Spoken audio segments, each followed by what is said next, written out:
முன்னாள் முதலமைச்சர் ஜெயலலிதா அவர்களின் 78வது பிறந்த நாளை முன்னிட்டு தென் சென்னை வடக்கு கிழக்கு மாவட்டம் ஆயிரம் விளக்கு பகுதி 109வது வட்டத்தில் முன்னாள் வட்ட கழக செயலாளர் பி ராஜேஷ் தலைமையில் இலக்கிய அணி இணை செயலாளர் டி சிவராஜ், புரட்சி தலைவி அம்மா பேரவை துணை செயலாளர் நுங்கை எஸ் செல்வகுமார் ஆகியோர் முன்னிலையில் பஜனை கோவில் தெருவில் நடைபெற்ற நிகழ்ச்சியில் கழக மகளிர் அணி மாநில செயலாளர் முன்னாள் அமைச்சர் ப வளர்மதி கலந்து கொண்டு 1078 பேருக்கு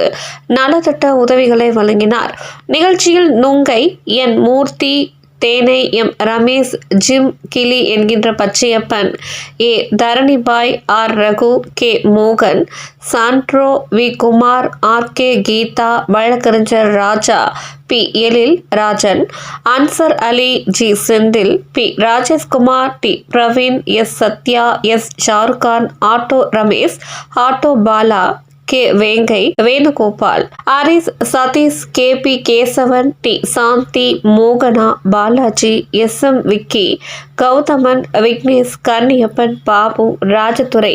வீரப்பன், சந்துரு, சீனத், சுமதி, வேளாங்கண்ணி, ரஞ்சித் குமார், முத்துவேல் உள்ளிட்ட பலர் கலந்து கொண்டனர்.